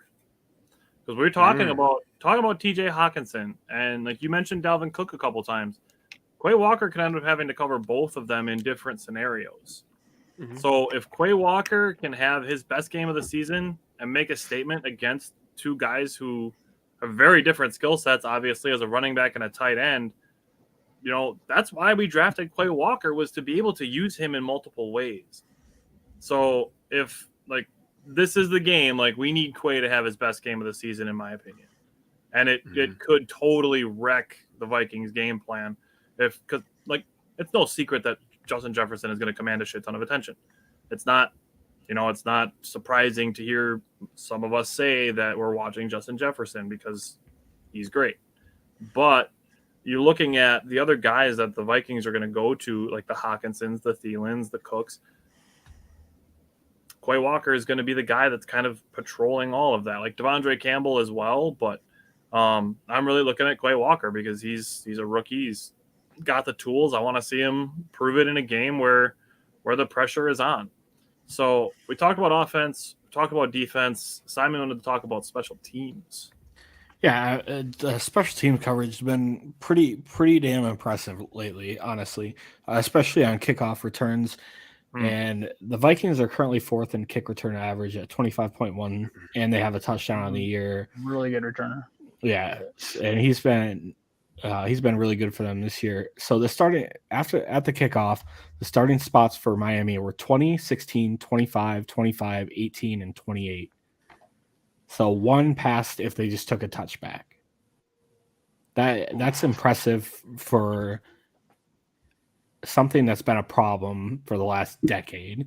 And we've talked about Bisaccia for this whole year and how much special teams has improved. And they'll need to do it again against the Vikings, who have a pretty good return game. Ooh, Bill said Bucks 123, Timberwolves 114, Giannis 40, 20, and 5. Damn. I will take that every day. Okay, Bill. I texted Tyler too, but he doesn't answer me. That's very nice of you, Tyler. So, Brian, talk about some of the Vikings' vulnerabilities, and then we're going to get into the last bit of stuff here. So one thing I was really surprised about when I was looking up like their stats and all that stuff, I was really surprised to see they're actually the fifth worst rushing offense in the league, with only 4.5 yards per game, and like 7th worst at 4.1 yards per carry. They are top 10 in rushing touchdowns, so Cook is good at getting across the goal line once he gets there. I will say they average the 7th highest points per game, so that's pretty good. But so they do have the 6th most passing yards per game, but they throw a crazy amount, and that's why. So they're 3rd in the league with 604 attempts. You think we throw a lot? That's 95 more attempts than Green Bay. So they have thrown 11 interceptions, and the thing is, they've been sacked 45 times, which is the 6th most. So that's 16 more than what Green Bay has on the season. So they're getting sacked at least one more per game. So, and one thing I'm kind of watching for this game is Kirk Cousins has had some fumble issues in the past. From 2019 to 2021, he fumbled 31 times. But he has been pretty good this year. Deal. Yeah. So he's been pretty good this year with only 5. So I do think if we can pressure him and hit him, we could cause some fumbles. Our strength is our secondary. I know JJ went nuts on us. I don't anticipate us even. He'll probably have over 100 yards again this game. The key will be holding down everyone else, and TJ Hawkinson is going to be a big part of that. But I do think if you made a great point about Quay Walker, if he can slow down the run and we can just slow down Dalvin Cook, because Dalvin Cook absolutely killed us a couple of years ago in Green Bay.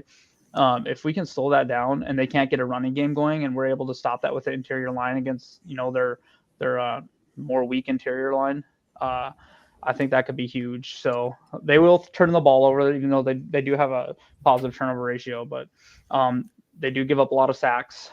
They will turn the ball over. So I think if we can pressure them and slow down the run game, I think we'll be in good shape. Simon talked about it. They do have a dangerous returner, so we got to be ready for that. And they have forced the fourth. The one thing we'll have to watch out for on our side is they have forced the 4th most fumbles. So like wide receivers like Romeo Doubs, who's he's fumbled a couple times, stuff like that. We just need to make sure they're ready to hold on to the ball in that weather. So I will say, in the 2 games that Justin Jefferson's played at Lambeau, he has 29 and 58 yards receiving. Yep. Just throwing that out there. All right. Hopefully this happens again. And like I said before, their secondary is just trash. So if we can get a nice short passing game going and control the ball, we'll be fine. So I want to throw a little bit of perspective out there, because we know that, and Jake's going to talk about it, that the Packers are fighting for a playoff spot. But the Packers are 7-18. And the Vikings are 12-3. The pressure is, in my opinion, is on the Vikings more than it is on the Packers. if you're looking at the Vikings who are trying to hold serve against the 49ers to keep that 2 seed, and, you're looking at the Cowboys and the 49ers actually starting to push for higher seeds, the Vikings, if they end up, screwing around and losing towards the end of the season, could find themselves dropping as low as the 4 seed and having to play a road game in the first round of the playoffs. So, the Packers, I just want to see them, play to have fun.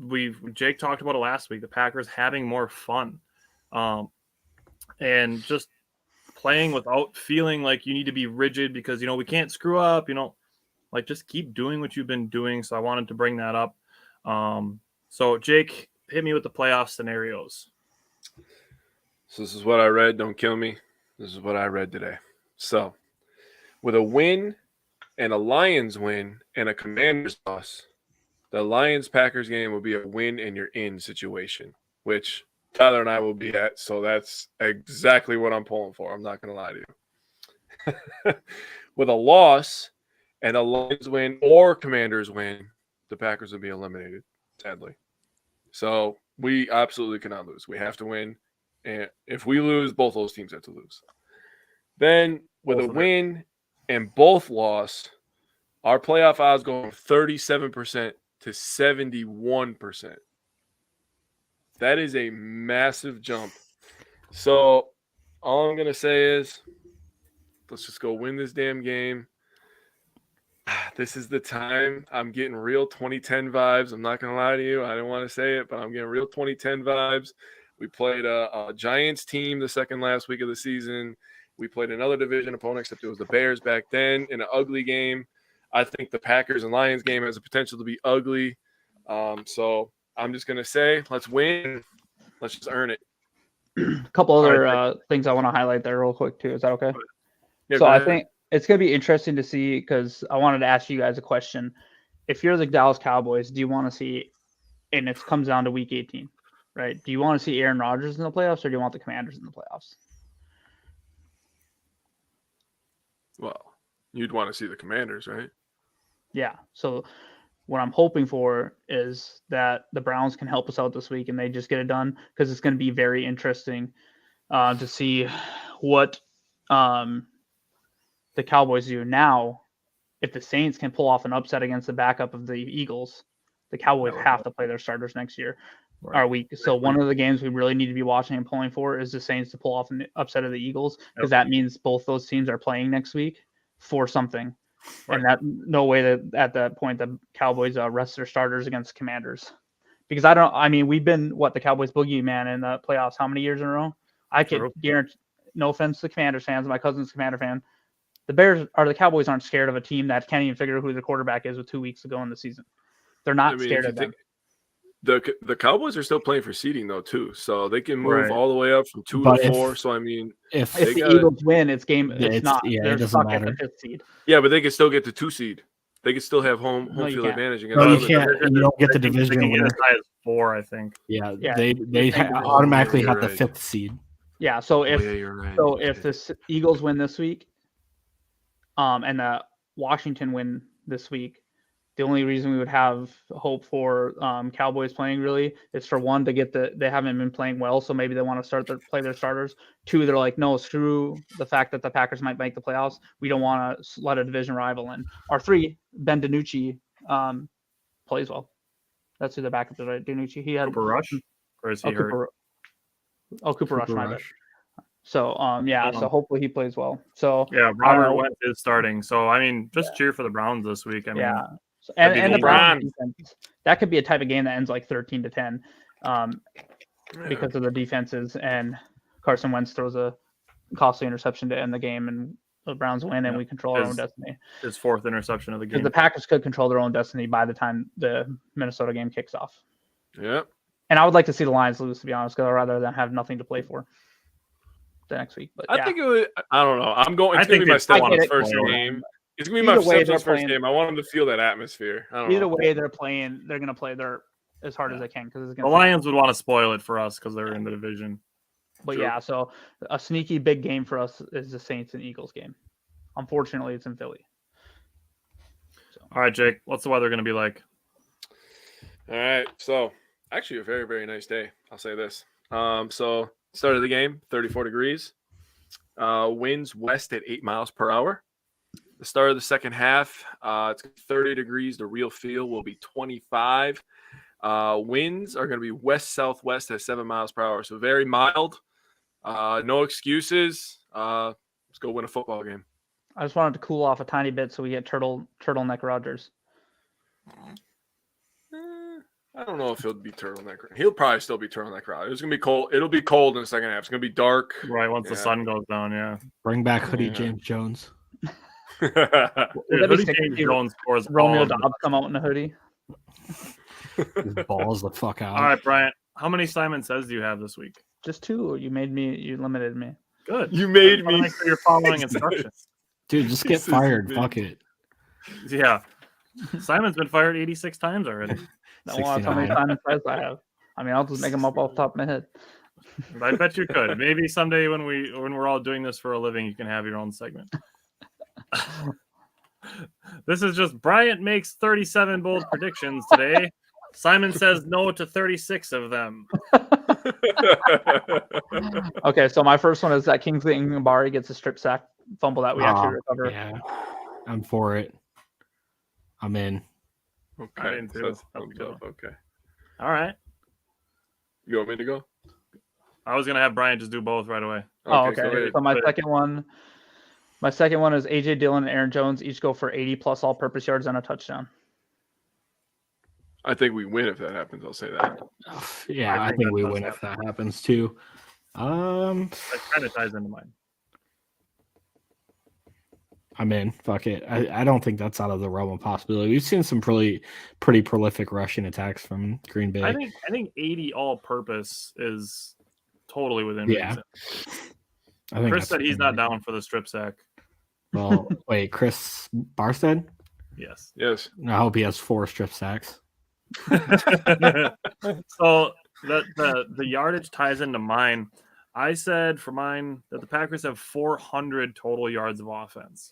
I'm in. The Minnesota Vikings have allowed it in 6 of their last 7 games. Yeah, I'm in. You bastard. All right. I got 2. So it's funny that you said you hope he has 4 strip sacks. The Packers sack Cousins 4 times. Ooh.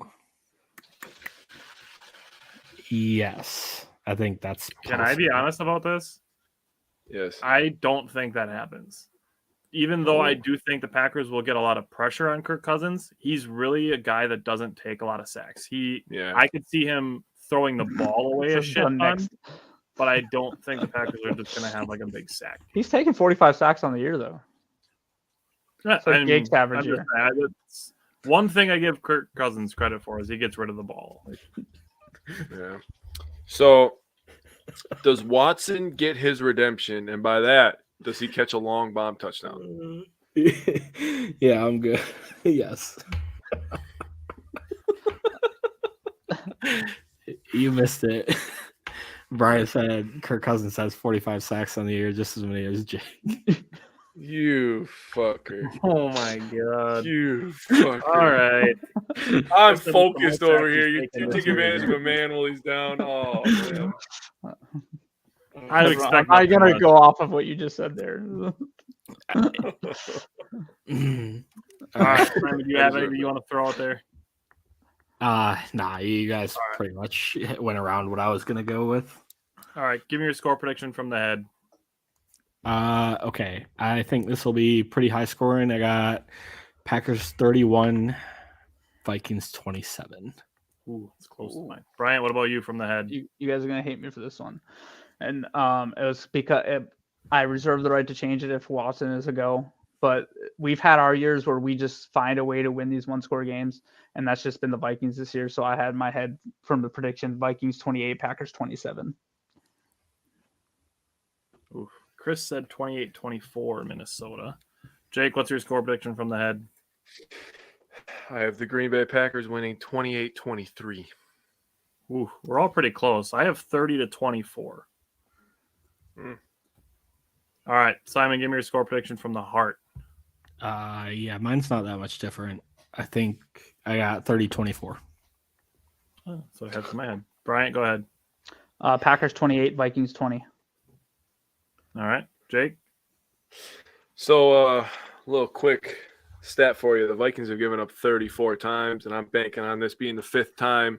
I have 30-24, and I'm not even shitting you. Let's go. Chris said all one score. I love Minnesota football. That shit I'm that would about to be stress shitting me you. out Not gonna watching lie. that many one-score games. Like Ugh. Bill said, 34-28 from the head and 35-31 from the heart. For me, you guys are all like, oh, it's all gonna be one score. And I think everybody thinks it's gonna be one score. If I'm thinking from the heart and seeing how many points the Vikings have given up to shitty teams like the Colts in one half, and how many yards they've given up recently, I said 35-21 Packers. Oh, There's a situation. I believe there's a scenario where we talked about the Packers having their offensive line healthy and potentially all of their weapons healthy and having broken out. Like, we're looking at potentially the best team that the Packers have put together on the field all together at one time this entire season. It's been a minute since we put up 30, so I'm all for that. With the offensive line, the wide receivers, like the running backs, the return game, the defense, like outside of Rashawn Gary and Eric Stokes, who are out for the season, obviously, like we're looking at potentially the healthiest team the Packers have put on the field the entire season. Jeff said 35-31 Vikings. My name is Jeff. My name is Jeff. All right. You guys have anything else you want to throw out there? No. Go Browns. Go Saints. For sure. All right. Go Browns. Well, I will see you guys on Sunday then. I'm sure we'll be talking during the game. So I will talk to you guys on Sunday. Thanks, everybody, for watching, including the rival fans. I know it's not always fun to watch a Packers show and get the Packers point of view, but I do appreciate when people from other fan bases watch because I do appreciate that being able to respect each other's fan bases, I do think is important to, like, not to sound like mushy, but like it's important to camaraderie because at the end of the day, we're all watching the NFL. So we have that in common. So hope it's a good game. Obviously not cheering for injuries like I've seen people do, but all righty. Robert said go Pack Go from down west, and Justin said Happy New Year's. So Happy New Year's to you guys as well. I hope the Packers kick off 2023 with a win. Yep. All righty. Talk to you guys on Sunday.